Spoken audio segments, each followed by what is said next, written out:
우리 이제 다 함께 자리에서 일어나셔서 오늘 우리에게 주시는 하나님의 말씀을 함께 보겠습니다. 오늘 우리에게 주시는 하나님 말씀은 사도행전 1장 15절부터 26절까지의 말씀입니다. 사도행전 1장 15절부터 26절까지의 말씀, 신약 187페이지에 있습니다. 오늘 말씀을 제가 읽겠습니다. 모인 무리의 수가 약 120명이나 되더라. 그때에 베드로가 그 형제들 가운데 일어서서 이르되, 형제들아, 성령이 다윗의 입을 통하여 예수 잡는 자들의 길자리가 된 유다를 가리켜 미리 말씀하신 성경이 응하였으니 마땅하도다. 이 사람은 본래 우리 수 가운데 참여하여 이 직분의 한 부분을 맡았던 자라. 이 사람이 불의의 사고로 밭을 사고 후에 몸이 곤두박질하여 배가 터져 창자가 다 흘러나올지라. 이 일이 예루살렘에 사는 모든 사람에게 알려져 그들의 말로는 그 밭을 아겔다마라 하니 이는 피밭이라는 뜻이라. 시편에 기록하였으되 그의 거처를 황폐하게 하시며 거기 거하는 자가 없게 하소서 하였고, 또 일렀으되 그의 직분을 타인이 취하게 하소서 하였도다.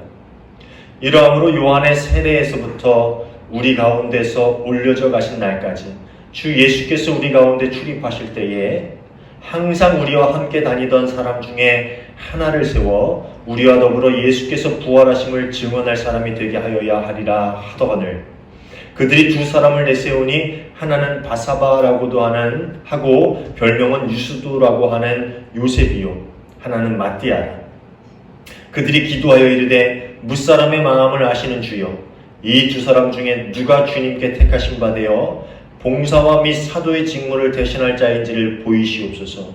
유다는 이 직무를 버리고 제 곳으로 갔나이다 하고 제비 뽑아 마띠아를 얻으니 그가 11사도의 수에 들어가니라. 아멘. 이는 하나님의 말씀입니다. 자리에 앉아주시기 바랍니다.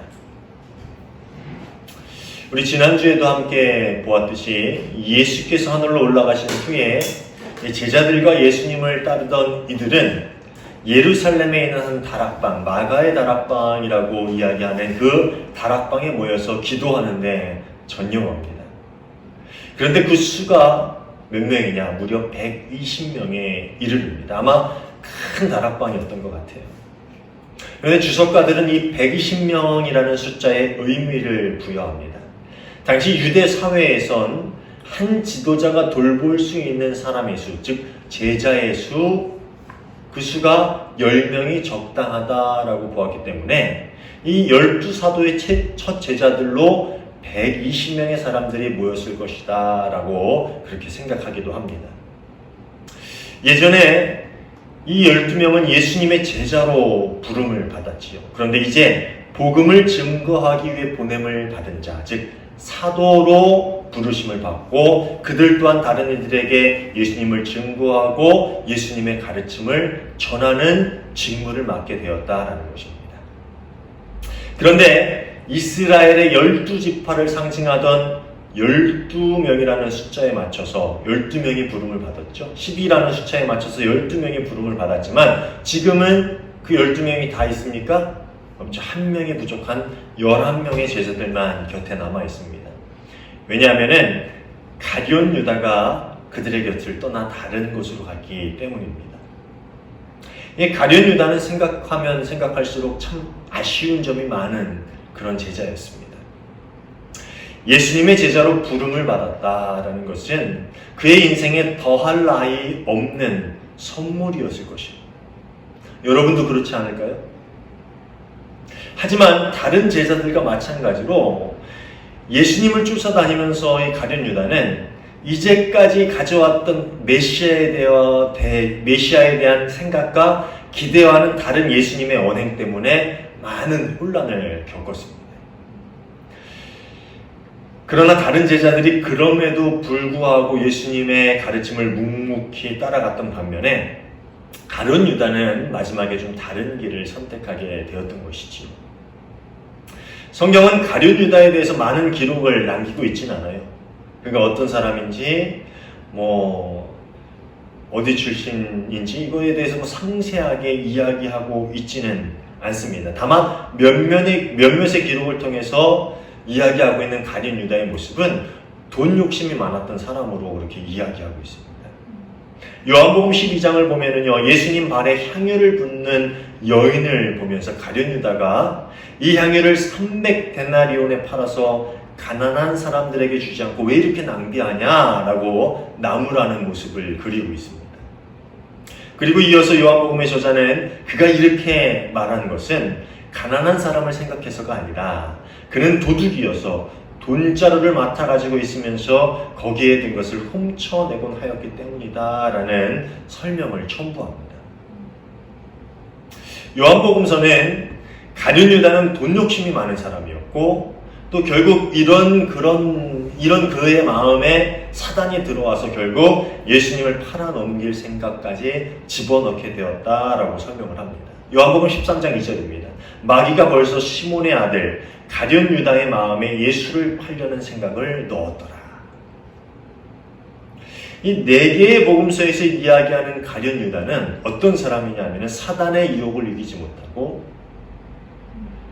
예수님을 팔아넘긴 불쌍한 인생으로 그렇게 이야기하고 있습니다. 그래서 예수를 팔은 가룟 유다라는 그런 이야기를 계속 하죠. 12명의 제자의 목록을 이야기하면서 훗날 예수를 팔아넘긴 가룟 유다다라고 이렇게 앞에서도 설명을 하고 있어요.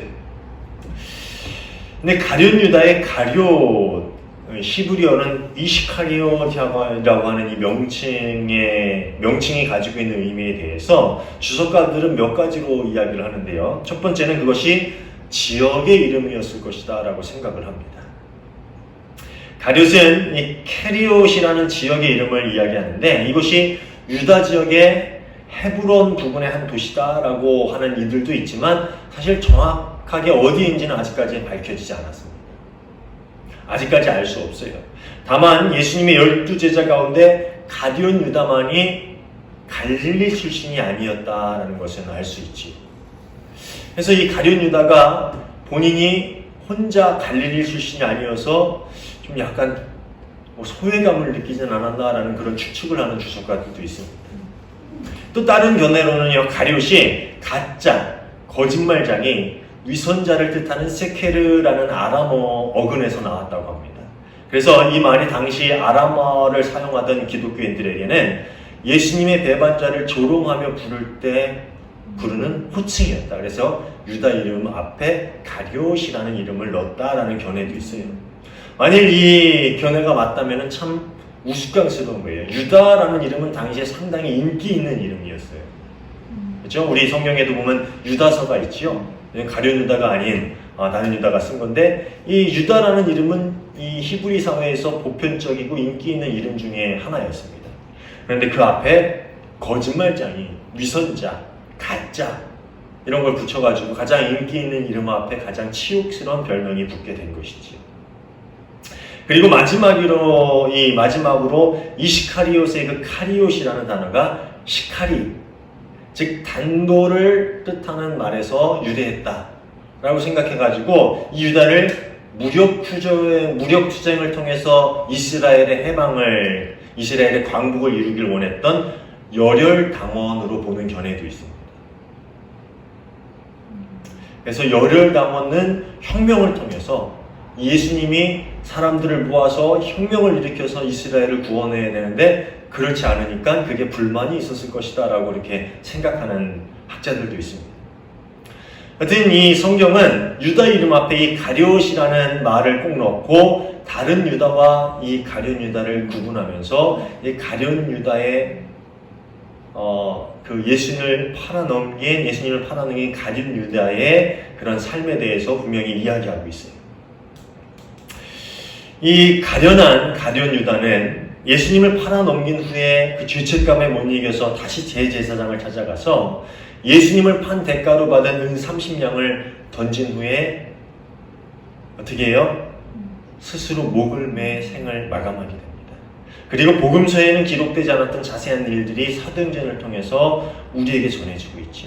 그러니까 이 유다에 대해서는 이런저런 가룟이라는 말을 통해서 이런저런 추측은 있지만 그의 삶에서 전해지고 있는 것은 그는 돈에 욕심이 많았던 사람, 그는 결국 그래서 예수님을 팔아넘긴 사람, 그리고 결국 비참한 생의 만로를 맞이한 사람으로 성경은 그리고 있다라는 것이지. 근데 여기서 우리가 한번 고민해 봐야 할 문제가 있습니다. 가룟 유다의 가장 큰 잘못이 무엇이었는가 하는 점입니다.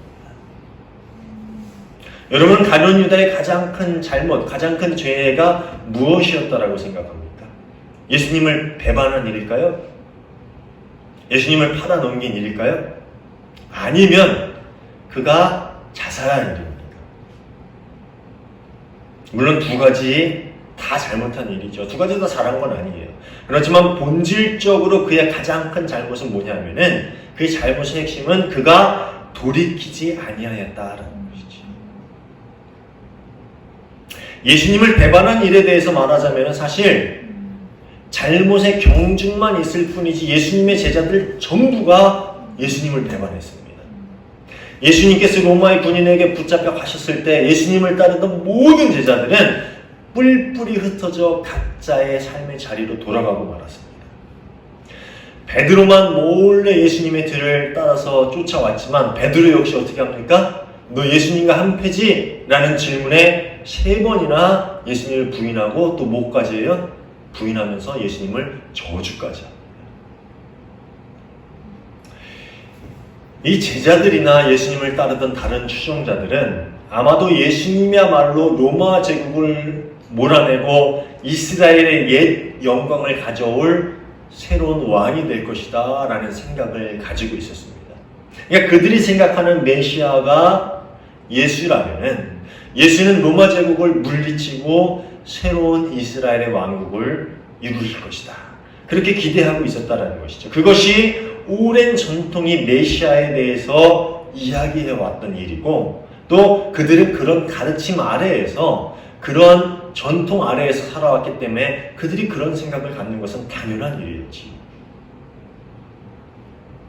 그래서 제자들은 예수님이 왕이 되시면 누가 오른편에 누가 왼편에 앉을 것이냐, 누가 영의정 누가 좌의정, 누가 국무총리 누가 장관, 뭐 이런 일을 가지고 서로 논쟁을 하고 다투기도 했다라는 것이지요. 그러나 예수님은 늘 인자가 온 것은 섬김을 받으러 온 것이 아니라 도리어 섬기러 왔다. 또 많은 사람을 위해서 목숨을 바쳐 몸값을 치르러 온 것이다. 그렇게 늘 가르쳐왔고 예수님의 가르침과 예수님의 언행은 그들의 기대와는 좀 어긋나는 그러한 가르침이었습니다. 그리고 로마군에게 잡혀가 고문을 당하고 십자가에 못 박혀 돌아가시는 모습을 본 제자들은 자신들의 생각과 기대가 잘못됐다. 예수님은 메시아가 아니구나 라는 생각을 가지게 되었다는 것이죠. 그래서 결국 저마다 예전의 삶의 자리로 흩어졌던 것입니다. 그런데 말씀을 묵상하면서 제가 그런 생각을 해봤어요. 내가 제자의 입장이었다면 과연 어땠을까? 여러분이라면 어떻게 했을 것 같아요? 나는 결코 예수님을 배반하지 않았을 것입니다. 물론 우리는 예수님이 어떤 분이신지에 대해서 오랜 성경의 가르침을 통해서 이미 알고 있기 때문에 지금이라면 당연히 배반하지 않겠죠. 그런데 당시 제자들이었다.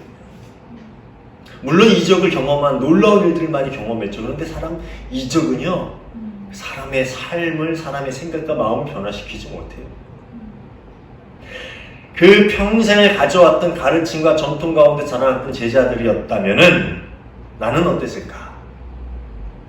이건 좀 가요의 얘기인데, 다른 얘기인데, 성경을 읽는 신앙인이 저지르기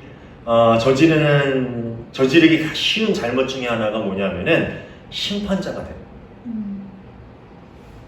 옛날 신앙의 길을 걸어왔던 그 선조들의 이야기를 들으면서 그들의 잘못을 저지르고 때로는 하나님을 거역하는 일들에 대해서 비난하고 심판하는 것은 잘하는데 거기에 그치고 더 나아가지 못하는 거예요. 이게 성경 읽기에 바른 자세는 아닙니다. 말씀을 묵상하면서 우리가 그 자리에 서보고 정말 우리가 깨달아야 될 것은 뭐냐면은 나 또한 그런 연약한 자이구나 라는 것을 깨닫고 삶 가운데서 시험에 빠지거나 미혹에 넘어지지 말아야겠다는 것을 다짐하는 게 성경 읽기에 바른 자세예요.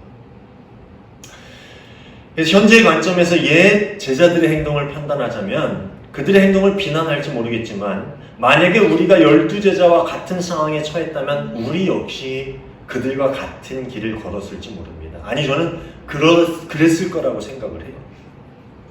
예수님의 가르침을 이해 못하고 각자의 기대에 부응하지 못하는 예수님의 모습에 실망하며 돌아섰을지도 모릅니다. 사실 우리 삶 가운데 아직도 그런 부분이 우리에게 있잖아요. 그런데 가룟 유다는요, 그 다른 제자들보다 조금 더 잘못된 선택을 했던 거예요. 예수님을 부인하고 저주했던 베드로보다 조금 더 잘못된 선택을 했다라는 거죠. 예수님에게 느꼈던 절망감이 분노 혹은 원망으로 바뀌어서 예수님을 팔아넘기는 잘못을 그가 저지르고 말았다라는 것이죠. 이것은 물론 가슴 아픈 일이고 정말 큰 죄입니다. 그런데 그렇다고 결코 돌이킬 수 없는 죄, 용서받을 수 없는 죄는 절대 아니었습니다. 결코 씻을 수 없는 죄는 아니었다라는 겁니다. 예수님을 배반한 다른 제자에게 찾아오셨을 때, 예수님께 찾아오셨을 때 예수님이 어떻게 하셨습니까? 너희가 어떻게 그럴 수 있어? 라고 한마디라도 하셨나요? 아니죠. 그들을 전혀 책망하지 않으시고 오히려 그들에게 아침밥을 지어주시고 베드로에게는 네가 나를 사랑하니 내 양을 먹여라. 이런 삶의 사명까지도 다시 허락해 주신 분이 주님이십니다. 만일 가룟 유다가 예수님께 돌아왔다면 너는 나를 팔아서 결코 용서받을 수 없다라고 책망하셨을까요? 아니죠. 그래, 난 널 이해해. 그러면서 그 역시 안아주셨을 거예요. 이전의 잘못을 묻지도 않으시고 따지도 않으시고 무슨 감명 묻지도 따지지도 않고 너 역시 내가 사도의 직분을 너에게 맡기마 하라고 주셨을 거예요. 저는 충분히 예수님이 그러셨을 거라고 믿습니다. 근데 성경에 나오는 많은 이야기들이 무슨 이야기인 줄 아십니까? 돌이킴의 이야기예요. 성경에 나오는 많은 이야기들이 죄 짓지 않는 사람들에 대한 그런 이야기가 아니라 돌이킨 사람들의 이야기예요. 타인의 아내인 밧세바를 취하는 것도 모자라서 그녀의 남편인 우리아를 죽음에 몰아넣었던 사람 누굽니까?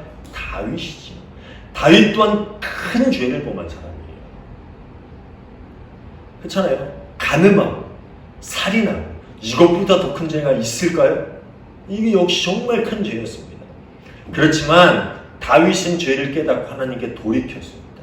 그래서 다윗을 하나님 마음에 합한 사람이라고 했잖아요. 심지어 간음하고 다른 사람을 죽인 사람도 하나님은 돌이켰을 때 내 마음에 합한 사람이다. 그렇게 말씀하셨죠. 우리가 잘 알고 있는 탕자 이야기에서 탕자는 정말 아버지께 큰 죄를 범한 사람이에요. 그죠? 아버지가 죽기 전에 유산을 달라는 건 뭐예요? 빨리 돌아가셔라. 이 말과 똑같은 거예요. 그리고 나가가지고 그 재산을 다 써버렸어요. 그런데 그가 한 가지 잘한 일이 있어요. 탕자가 보면 다 잘못한 것 같죠? 잘한 거 하나 있습니다. 뭡니까? 뭐예요? 아버지께 돌아온 거죠. 탕자는 다 잘못했어요. 불효를 범하고 돈을 탕진하고 온갖 방탕한 삶을 살았지만 그가 잘한 일 하나, 하나님께 아버지께 돌아왔다는 것이지요. 성경은 너희가 죄짓지 말아라 라고 말씀하시기도 합니다. 물론 그죠? 너희가 하나님 마음에 합당하게 살아라 라고 이야기도 하지만 그보다 더 많이 자주 강조해서 이야기하는 건 뭐냐면은 혹 너희가 잘못한 일이 있거든, 그것을 깨닫거든, 자비로운 아버지 나 하나님께 돌이켜라 라는 가르침을 더 많이 더 자주 반복해서 우리에게 주고 있습니다. 가룟 유다는 예수님을 팔아 넘긴 것을 후회했습니다. 내가 왜 그런 일을 저질렀을까라는 것을 후회하고 그 은 30냥을 가지고 제사장들에게 가서 내가 무고한 사람을 너희에게 팔았다. 그러면서 은 30냥을 던져버립니다. 그렇지만 중요한 것은 후회는 했지만 돌이키지 못했어요. 끝까지 주님께 나오는 돌이킴을 그가 선택하지 못했다는 것이죠. 마태복음 27장 3절에서 5절 말씀입니다. 그때 예수를 넘겨준 유다는 그가 유죄 판결을 받으신 것을 보고 뉘우쳐 그 은돈 30입을 대제사장들과 장로들에게 돌려주고 말하였다. 내가 죄 없는 피 피를 팔아 넘김으로 죄를 지었어. 그러나 그들은 그것이 우리와 무슨 상관이요? 그대의 문제요? 하고 말하였다. 유다는 그 은돈을 성전에 내던지고 물러가서 스스로 목을 매달아 죽었다. 참 안타까운 이야기죠. 그리고 그의 안타까운 죽음의 이야기는 사도행전에서도 오늘 우리가 읽은 본문에 더 상세히 기록이 되어 있습니다. 저는 사실 그 부분을 읽으면서 참 마음이 불편하고 슬펐습니다. 사랑하는 여러분, 하나님은 공의의 하나님이세요. 분명 죄를 범한 이에게 그 죄에 합당한 징벌을 내리시는 분이에요. 이스라엘이 범죄했을 때 바벨론 포로의 시기를 겪게 하시는 하나님. 그렇지만 그게 끝이 아니라는 거죠. 우리가 착각하면 안 돼요. 하나님은 공의의 하나님이신 동시에 자비의 하나님, 사랑의 하나님이십니다. 우리가 성찬식을 할 때마다 읽는 구절이 하나 있죠. 요한 1서 1장 9절입니다. 우리가 우리 죄를 자백하면 하나님은 신실하시고 의로우신 분이셔서 우리 죄를 용서하시고 모든 불의에서 우리를 깨끗하게 해 주실 것입니다. 하나님은 어떤 분이세요? 자비로우시고 신실하시고 의로우신 분이세요.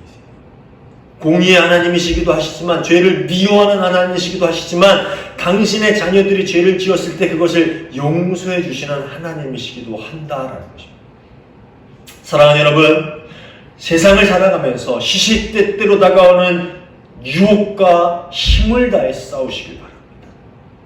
성령의 능력에 의지해서 죄와 싸우며 날마다 승리하는 삶을 여러분이 살아가시길 바랍니다. 그렇지만 때로 넘어지고 엎드려진다 할지라도 결코 낙심하지 않으시길 바랍니다. 울면서 또다시 하나님께 나아오시길 바라요. 넘어지면 일어서고 부끄럽지만 용기를 내서 다시 하나님께 나아와 용서를 구할 수 있는 우리 모두가 되기를 바랍니다. 그렇게 어린아이처럼 울며 부끄러워하며 주님께 계속 나아오는 우리를 하나님은 결코 책망하지 않으세요. 네가 어떻게 그렇게 죄를 질 수 있어? 너 같은 애를 내가 용서할 것 같아 라고 결코 그렇게 이야기하지 않으세요. 하나님은 우리를 그래 네가 왔구나 내가 너를 기다렸다 라고 안아주시는 자비 하나님으로 우리에게 다가오실 것입니다. 우리가 이 세상에서 신앙의 길을 걸어가는 동안에 가룟 유다처럼 돌이키지 않는 잘못을 결코 범하지 않기를 바랍니다.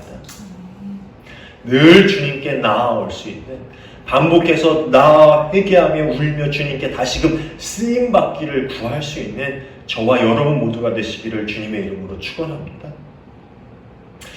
이렇게 가룟 유다가 빠지고 남은 11명의 제자들이 모인 가운데 이 베드로가 일어나서 이야기를 시작합니다. 그것이 16절부터 22절까지의 내용인데 이야기의 요점은 가룟 유다를 대신해 다른 이를 뽑아서 사도의 역할을 감당하게 해야 된다라는 그런 이야기예요. 처음에도 이야기했듯이 12이라는 숫자는요 이스라엘의 12지파를 상징합니다. 그러니까 우선적으로 이스라엘의 회복을 바라고 자신의 백성 이스라엘 사람들에게 복음을 전하려는 제자들에게 이 12명의 사도를 세우는 일은 정말 중요한 일이었어요. 그래서 그들은 베드로의 말에 동의해서 가룟 유다를 대신할 다른 사도를 하나 뽑으려 하는데 조건이 있어요. 뭐냐면은 예수님의 사역 초기에서부터 예수님의 삶을 보고 늘 함께한 사람, 그리고 예수님의 부활과 하늘로 올라가신 것을 목격한 사람, 그런 사람이어야 됩니다. 22절입니다. 곧 요한이 세례를 주던 때부터 예수께서 우리를 떠나 하늘로 올라가신 날까지 늘 우리와 함께 다니던 사람 가운데서 한 사람을 뽑아서, 이 조건이 있었다라는 거예요. 그런데 이 조건에 부합한 2명의 후보자가 선발이 되는데 많이 있었는지 적게 있었는지 모르겠지만 어쨌든 최종적으로 2명의 후보자가 선발이 되는데 한 명은 바사바라고도 하고 유스도라는 별명을 가지고 있는 요셉이었고 또 한 명은 마띠아였습니다. 이 중에 요셉이라는 사람은 바사바, 즉 안식일의 아들이라는 또 다른 이름을 별명을 가지고 있었고요. 또 유스도, 즉 의로운 사람이라는 라틴식 별명에 또 가지고 있는 사람이에요. 그러니까 히브리식 별명의 이름에 라틴식 예명이죠. 예명까지도 가지고 있었던 사람이에요. 주석가들은 아마도 요셉의 이름이 먼저 언급되었고 여러 가지 이름을 가진 사람으로 보아서 그가 마띠아보다는 더 유력한 후보였을 것이다 라고 이렇게 생각을 합니다. 근데 누가 봐도 그렇죠? 요셉을 이야기할 때는 유스도라고도 하고 바사바라고도 하는 요셉과 마띠아다. 그렇죠? 누가 봐도 이 요셉이 유력한 후보였을 것 같아요. 그런데 둘 중에 선택받은 사람은 12번째 사도가 된 사람은 마띠아였습니다. 이 마띠아는 여호와의 선물이라는 뜻을 가지고 있는 이름이죠. 제자들은 둘 중에 한 명을 뽑기 위해서 제비뽑기라는 방식을 선택하는데요. 고대 유대 사회에서 하나님의 뜻을 구하기 위해서 이 제비뽑기가 많이 사용되어집니다. 제자들 역시 그들의 생각, 그들이 이 사람이 좀 더 유력하다고 하는 그러한 생각과 판단보다는 하나님의 뜻을 구하기 위해서 제비뽑기를 하는데 제비뽑기 앞서 이렇게 기도합니다. 24절 25절입니다. 모든 사람의 마음을 다 아시는 주님, 주님께서 이 두 사람 가운데서 누구를 뽑아서 이 섬기는 일과 사도직의 직분을 맡게 하실지 우리에게 보여주십시오. 이렇게 하나님의 뜻을 따라서 가룟 유다를 대신할 새로운 사도로 마띠아가 선택이 됩니다. 그리고 그는 나머지 11제자와 함께 복음을 위해 보냄을 받은 자, 즉 사도로서의 직분을 감당하게 됩니다.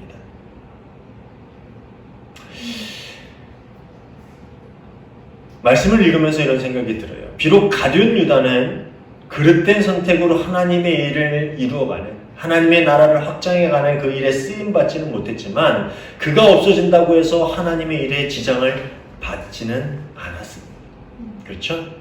그가 하나님의 일을 하지 않는다고, 12사도에서 빠진다고 해도 하나님의 계획이 멈춰지지는 않았다라는 것이지요. 다른 누군가를 통해서 하나님이 계획하신 일들은 계속 완성되어져 갔다라는 것입니다. 새로운 사도를 뽑기 위해서 구약의 말씀들을 이 베드로가 인용을 하는데 다윗의 시편들을 인용하죠. 그런데 베드로가 20절 뒷부분에 이런 얘기를 해요. 그의 직분을 다른 사람이 차지하게 해주십시오. 이 말씀은 시편 109편 8절의 이야기인데요. 그가 하던 일도 다른 사람이 하게 하십시오 라는 그런 말씀을 인용해서 한 말이에요. 그가 하던 일을 다른 사람이 하게 하십시오. 그의 직분을 다른 사람이 차지하게 해주십시오. 근데 이 말씀을 읽으면서 제가 정신이 번뜩 들었어요.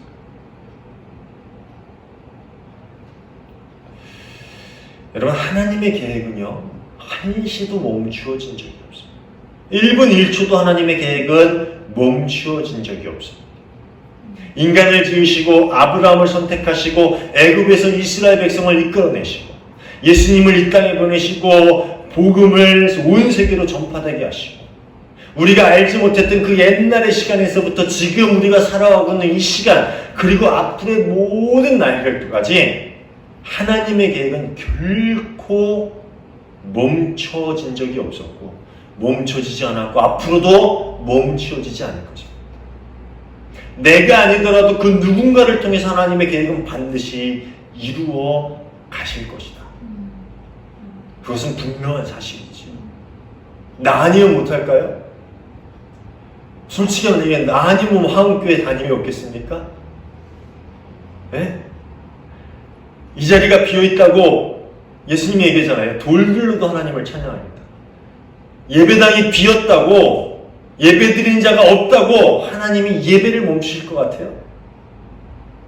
아니죠. 하나님의 계획은 예전에도 이루어져 왔고 지금도 이루어져 가고 있고 앞으로도 이루어져 가십니다.